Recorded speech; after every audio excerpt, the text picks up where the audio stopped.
If you have a cell phone or a pager, please turn it off or set it to stun.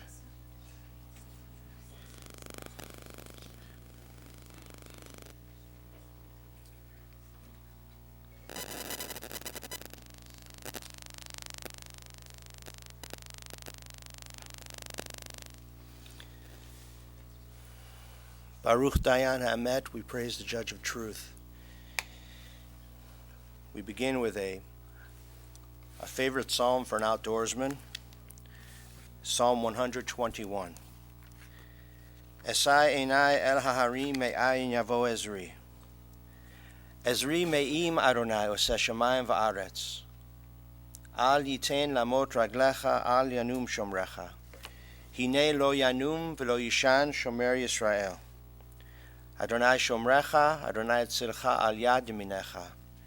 Yomam hashemesh lo yakeka v'yarech balayla. Adonai yishmarcha mikol ra, yishmor et nafshecha. Adonai yishmar tzeidcha uvoecha, me'ata va'ad olam. I lift my eyes to the mountains. What is the source of my help? My help comes from the Lord, maker of heaven and earth. God will not let your foot give way, your protector will not slumber. See, the protector of Israel neither slumbers nor sleeps. The Lord is your guardian, he is your protection at your right hand. The sun will not strike you by day, nor the moon by night. God will guard you from all harm.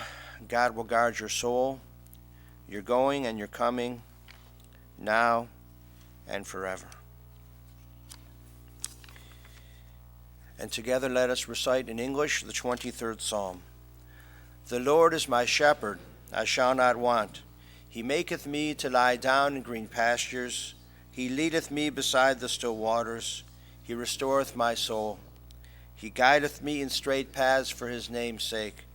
Yea, though I walk through the valley of the shadow of death, I will fear no evil, for thou art with me. Thy rod and thy staff, they comfort me. Thou preparest a table before me in the presence of mine enemies. Thou hast anointed my head with oil. My cup runneth over. Surely goodness and mercy shall follow me all the days of my life, and I shall dwell in the house of the Lord forever. There will be many words of eulogy spoken of our dear Adam, and it is a privilege to call forward a good friend, a longtime friend, Matt Cohen. He is now a rabbi in Florida. Matt will be followed by Adam's brother Joel, and then his father Peter.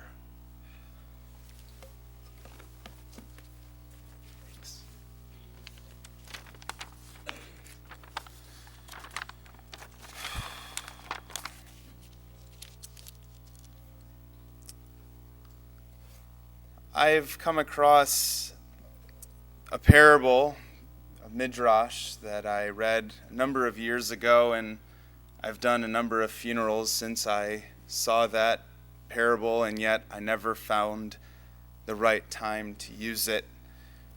The parable is about two ships that set sail on the ocean, one going forth from the harbor and one returning. And the one that was going forth from the harbor, everyone was rejoicing. They're rejoicing in the fact that it's leaving, it's celebratory. And yet a wise man said, in the sense of people not rejoicing over the one that was coming home, that we have it all wrong, that we shouldn't be rejoicing over the departure, but rather we should rejoice over the fact that the ship has arrived safely at the port. It has returned in peace, for no one knows the fate of the ship when we depart. No one knows how many days it's going to last. No one knows what kind of storms and tempests she will encounter. And it returns in peace, and we rejoice.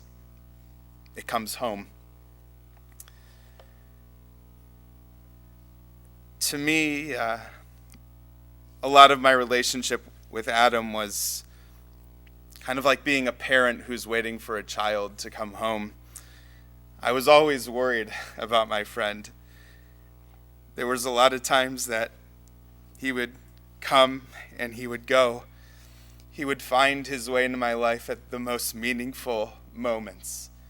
He would show up. Somehow my wife, who's watching this in Jacksonville, Florida, somehow she would find a way to secretly sneak Adam to Cincinnati, and he would show up to my senior sermon or my fourth year sermon or any other big event of which he was so proud of me.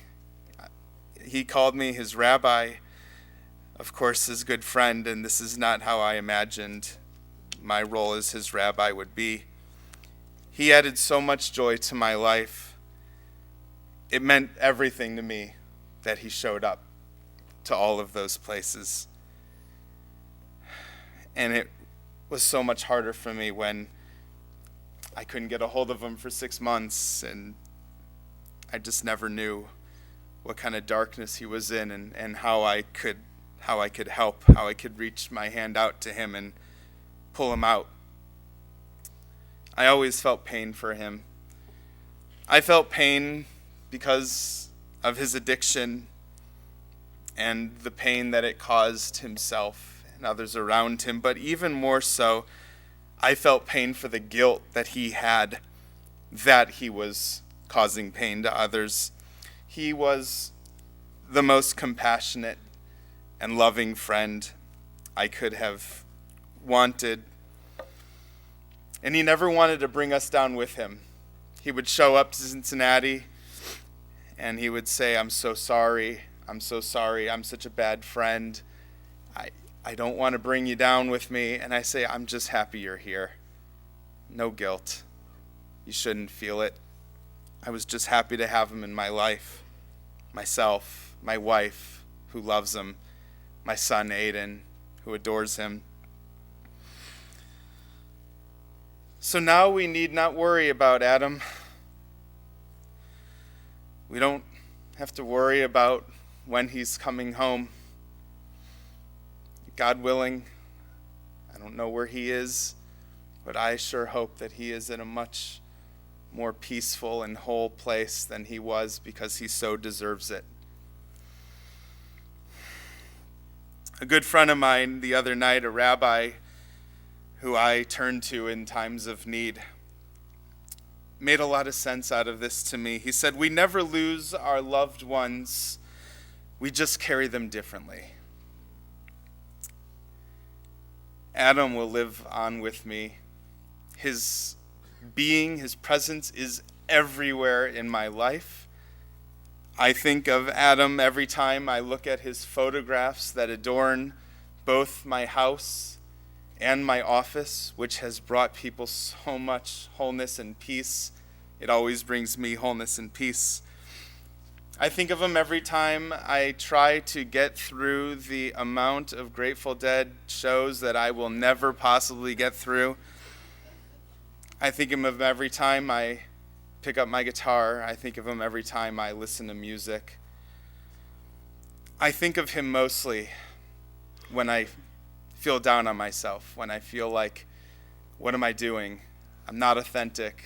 I'm not smart. I'm not everything. And yet here's a guy who I looked up to as the most brilliant person I'd ever met. And in the conversations that we'd have, he'd hold on to every single word that I said, and I never quite understood it. He always acknowledged my wisdom, and for that I am so grateful. I pray that he is in a much more peaceful place, knowing that we are all here who love him, and we will carry on his memory. It will be a blessing. Can you hear it? Some may this be God's will.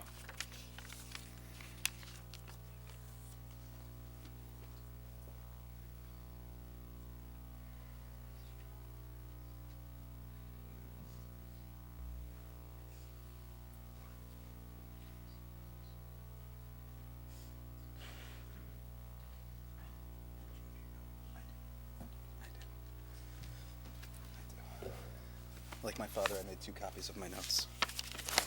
and they're in really big font. It's tough for me because, my mother is a writer, and my father, as anyone who's ever been around him knows, is quite the speaker. So I'm going to try and balance that with not as long a speech as some people I'm related to might make, and perhaps not with as complex of words because I only went to Bowling Green. So anyway, that was for me. Words are my profession, and I've learned in the last 2 days that words for this don't exist. I don't know what I'm supposed to say. That the person with whom I shared the most unique bond possible is no longer here. That I have no idea what I'm going to do on Monday when I subconsciously dial his number on my speed dial, because I'm going to. That my biggest fan, and I know he was, and the person I was the biggest fan of has moved on. Anyone who knows me knows it would be real easy for me to get up here and get really heavy. Because if there's one thing my brother and I shared, it's a talent for being real heavy and really dark. But that's not how I want you to remember him. Because I don't think that's how he should be remembered, because that's not the person he was. My brother was one of the most compassionate and empathetic people ever. And if he were here, this is what he'd want me to say. He would say, heavy and dark is not how he should be remembered, and then he'd say, and I'll prove it to you. I know this because my brother had an unquenchable thirst for knowledge, and he loved to teach others. So for him, as he would say, I will prove that Adam should be remembered as amusingly unique. I don't like that word. I said it earlier, I said a little bit ago. I'm going to say that he was the very definition of the word fascinating. In every aspect, he was a fascinating individual. So take a second, and I know you have been today, take a second and think of him. Chances are the thing that just popped into your head is something completely absurd, or him smiling, or some insane thing that you did with him. It's not something heavy. That is not the instinctive thing that comes to mind. When I think of him, the first thing that always comes to mind is that he was absolutely, without a doubt, the dumbest genius the world ever knew. And I'm guessing you're laughing because a lot of the images you had probably fall into that category. I like to call my brother scary smart. As in, he was going to build Skynet and make the machines that were going to eventually turn on humanity smart, not because he had some beef with humanity, but because someone would tell him it couldn't be done, and he was just going to show them that they were wrong. Remember that we're talking about someone who started a rather successful underground newspaper in high school, and when he was told that he couldn't do it, he read every single rule and every single law, and then wrote the paper to go right up to the line of exactly what he was allowed to do. He said, okay, fine, what can't I do? I'll do everything but that. And he did it so that he could prove he could do it. People say that my brother marched to the beat of a different drummer, and my mother always says that he marched to the sound of distant bongos. And I think that anyone who knew him, it's pretty much accurate, and it's a good thing. I disagree, though. Sorry. He knew the drummer that the rest of us, most of us, marched to. He just didn't have any interest in it. It wasn't his style of music. So he was going to improvise on it. He was going to take that drum beat, put in his own fills, alterations. He wanted the whole groove. He was going to put in a horn section, get a good bass line going. He was going to put a lot of guitar over it, then re-record that guitar, then re-record that guitar. And a couple days later, he'd attach all sorts of stuff to it. For him, a drum beat was way too simple. It was not even worth his time. So since I probably lost some of you there, let me share with you 2 incidents that I will forever cherish, because I think they exemplify the rather, I don't like that word, the rather unique way he looked at the world. Because I think it's not only okay to laugh, but for me, it's how I survive. And my friends know this. It is the only way I get through things. And let's be honest, the things that my brother did, they are those of legend because they make you laugh and smile.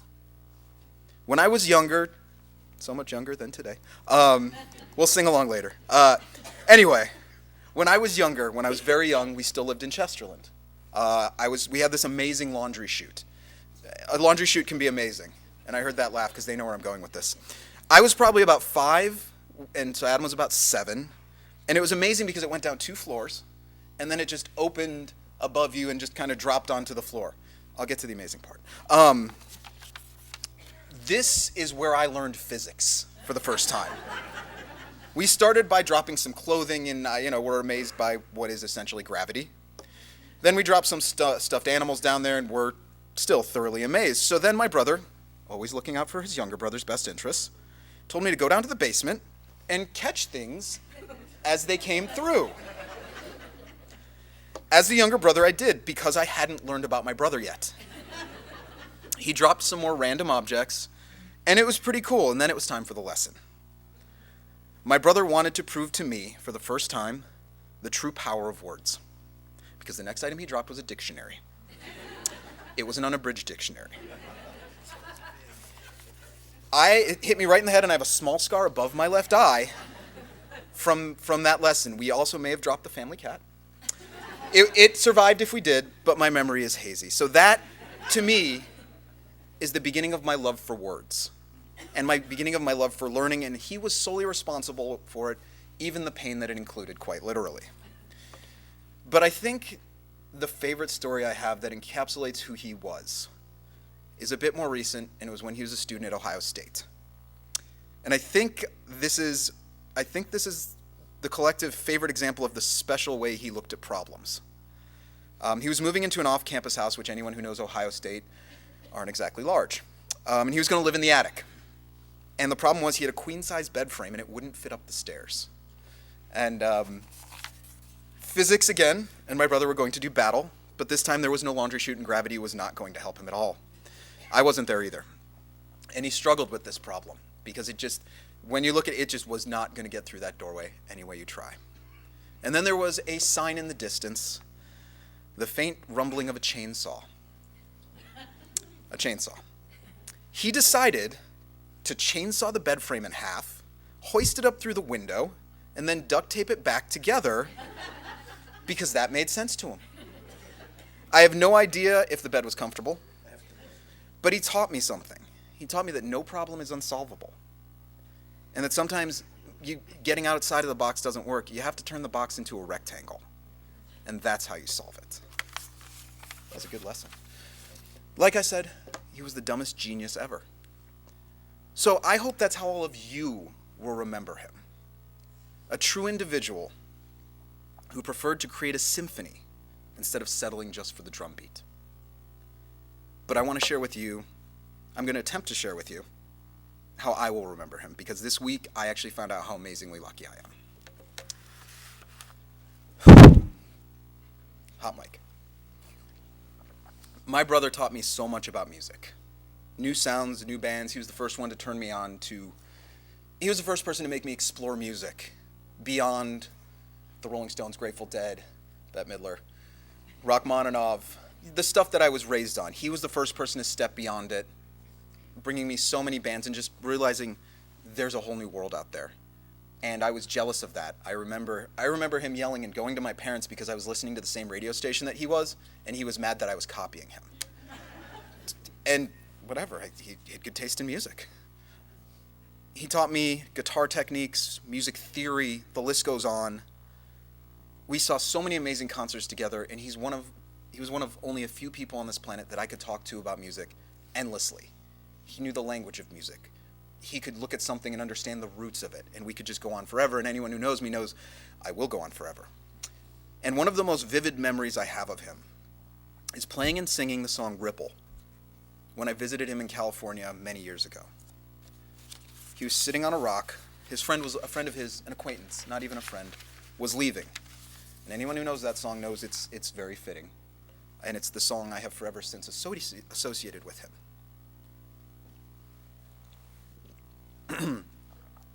And I think it's only right that, among other things, he's going to be buried with a few of his guitar picks, so that when we all meet him next time, he'll be playing for us. But more than that,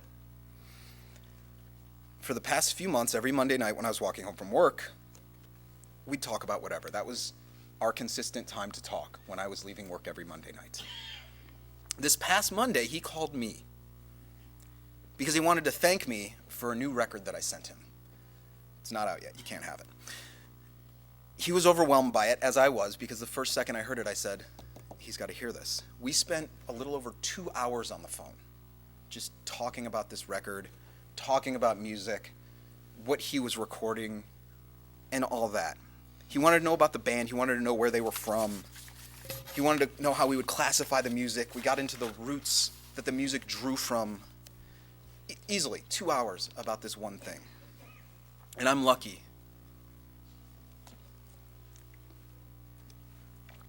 Because the way I will remember him is that our last conversation ever was a long discourse on the one subject we loved the most.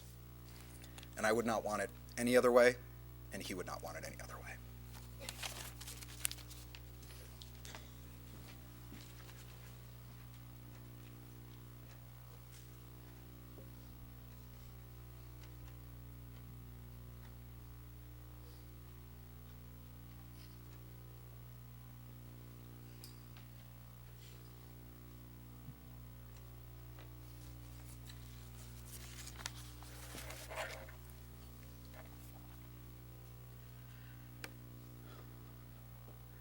Adjectives to describe Adam.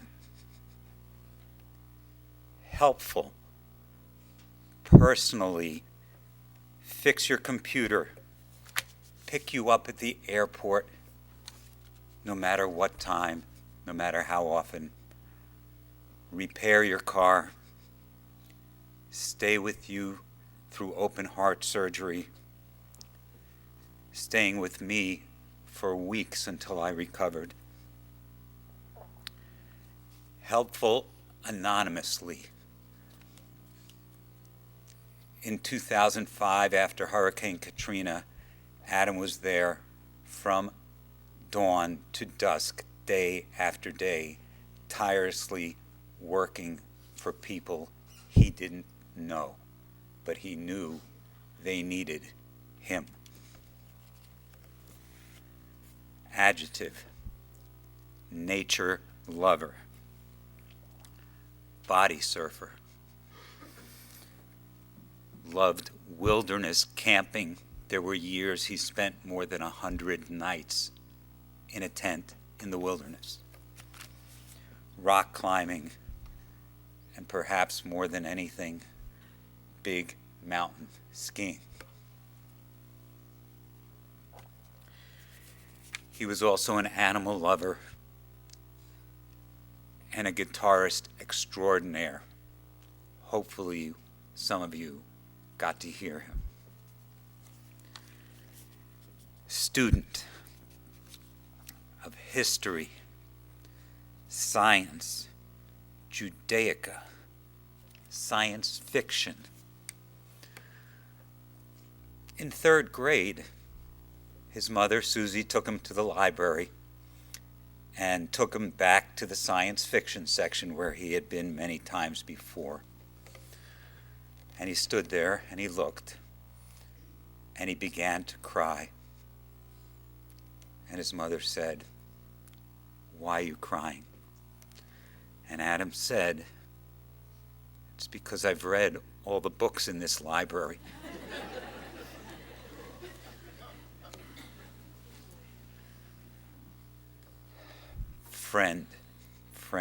Friend. He was always there, no matter what or when, especially with his time, no matter how much time you needed.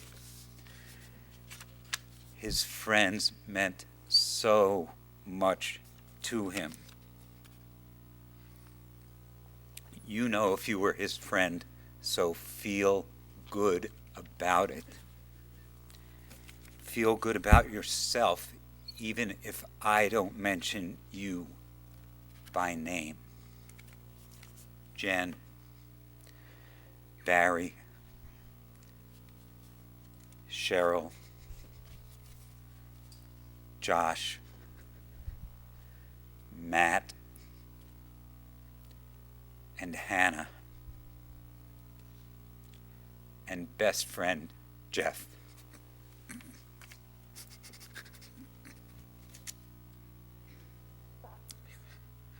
He loved his friends so much and had a special place in his big heart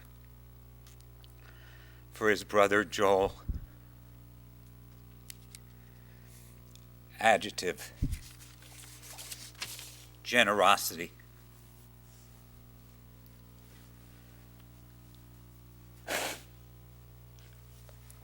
Yesterday, Adam made new friends. Adam's organs were harvested and transplanted, and we were told that he may have saved 3 lives. His spirit will live in my heart, and I know in yours also. Adam, we'll see you in heaven.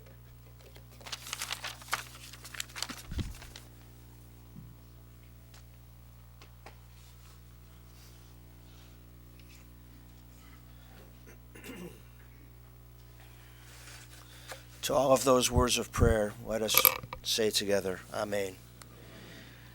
And Jeff Gardner gave me some recollections to share. Adam and I have known each other since elementary school. He's one of my oldest and dearest friends. He was like a brother to me, and we spent so much time together that his family became a second family to me. So much so that when I walked into his house and would see his mom, I would greet her with, "Hi, Mom." And I still do that today. Adam was one of the supporting pillars of my life. He was always there for me whenever I needed someone to talk to. And since he didn't sleep much, he was always awake, no matter how late it was when I called. And I will greatly miss his laughter, his good advice, his complete and utter randomness. That was a conversation with Adam. Time spent in conversation with Adam was always entertaining, full of tangents, definitely thought-provoking. He had a brilliant, restless, inquisitive mind, and an inventive one as well, which led to some pretty off-the-wall ideas, but also to great insight. He never stopped learning, even going so far as to start studying Talmud on his own in the last few years. He could often be heard claiming to have the largest collection of Judaica in Geauga County.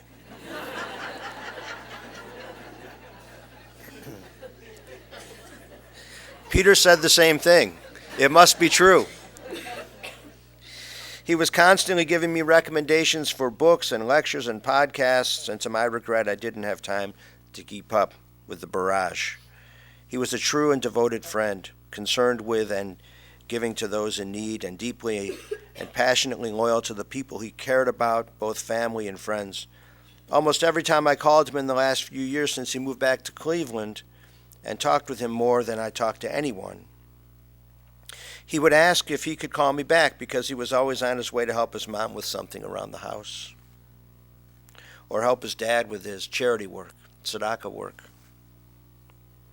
or help a friend fix her car, or help anyone else who asked to help in whichever way he could. Many times over the last several years, Adam and I were talking about a goal one of us hoped to achieve, and Adam was fond of saying, "'Tis a consummation devoutly to be wished." I never knew that quote came from Hamlet until yesterday when I looked it up. Now I know that I can say farewell, my friend, though such a consummation has brought your friends and family great sorrow. And I hope and pray that you can rest easily now and that you are at peace. I will miss you terribly, and you will be ever in my thoughts. Amen. So we gather today a saddened throng for our son and brother and friend, Adam Freimark. He leaves this earthly abode prematurely. His Hebrew name is Nachum Chaim ben Moshe V'Shendel. When parents give a Hebrew name, or when you choose one for yourself, it's filled with meaning. A Hebrew name is a prayer. It's crammed, filled with hopes and aspirations. It's suffused with expectations. And the name should be like honey on the lips, sweet and satisfying. Adam's Hebrew name was Nachum Chaim, Nahum means comfort, and Chaim is life. Throughout his life, everyone who knew Adam hoped he would find comfort in his life. He did find a measure of comfort in the outdoors, and as you have heard, he had many, many talents. He was born here in Cleveland on April 6th, 1977. He's survived by friends and family, his dear parents Peter and Susie, his brother Joel, and many, many others. He went to Beechwood High School. He graduated in 3 years. Is that an indication of something about Beechwood High School, or an indication about his ability to master the information? He went to Ohio State and graduated with a BA in computer engineering. He was many things. He was a good friend. He was stubborn. He was incredibly stubborn. Everyone who was in a conversation with him would know that. Joel mentioned something about his stubbornness. He had an old car and the ignition was broken, but not all the way broken. So the ignition was broken, and for a year, he used a flathead screwdriver in the ignition switch to turn over the car. Why? Well, just because he was going to master this. This week's Torah portion is a fitting reminder of Adam. We're nearing the conclusion of Leviticus. The Torah portion is Bahar. We're in Leviticus chapter 25. The Sedra has 57 verses. 39 of them have to do with tzedakah, have to do with righteous giving, with charity. We learn how to help the widow, the stranger, the orphan, the slave. In Leviticus 25:25, we learn if your kinsman is in straits, meaning if your kinsman is in difficulty.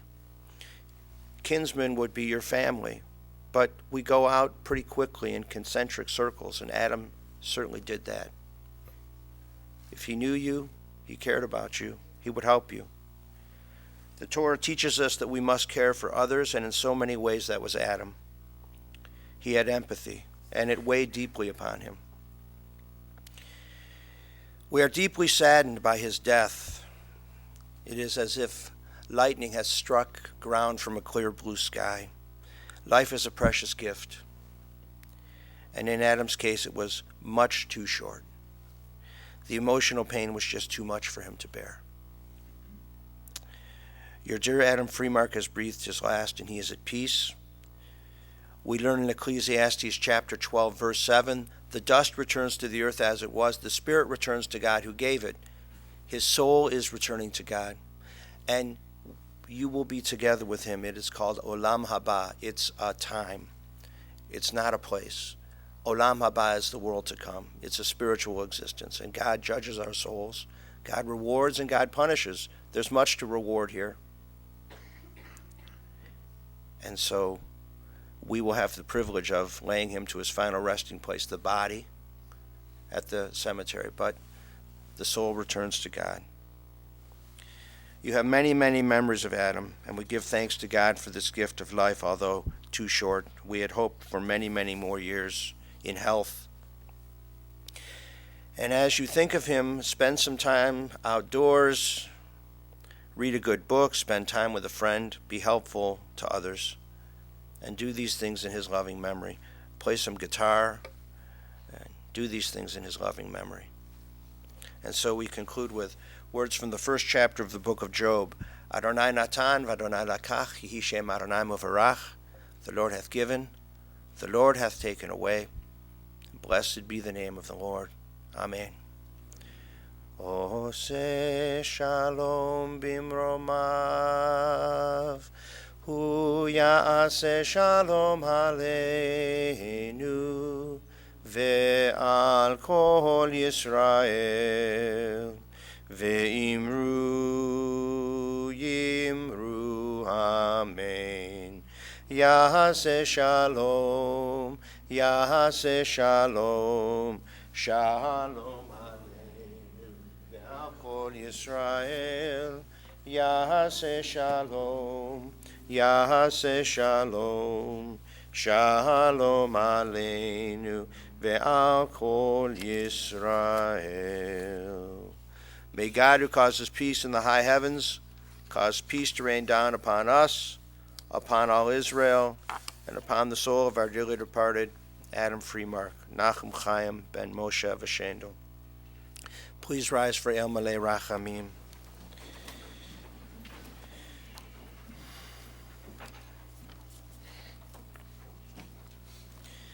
El Malei Rachamim,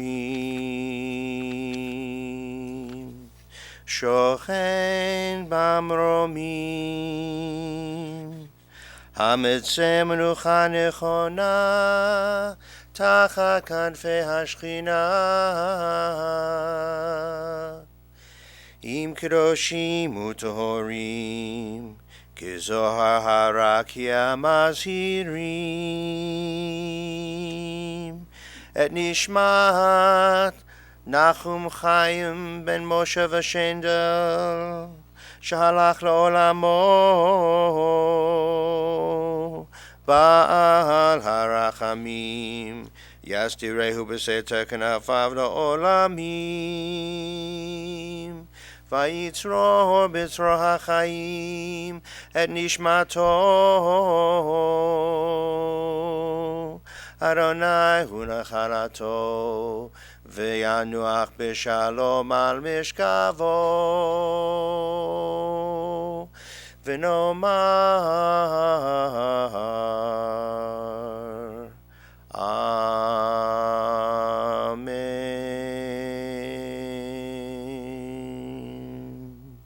Compassionate God, eternal Spirit of the universe, grant perfect rest in your sheltering presence to our dearly departed Adam Freimark. He has entered eternity.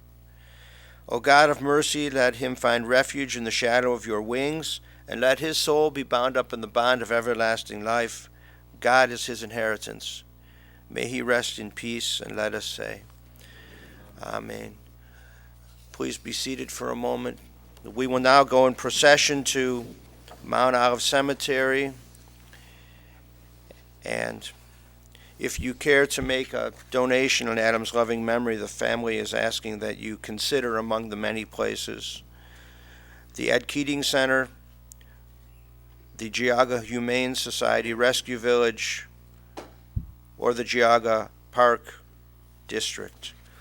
We'll recite Kaddish at the grave, and we will do a quick cover. We'll cover over the casket and the whole area.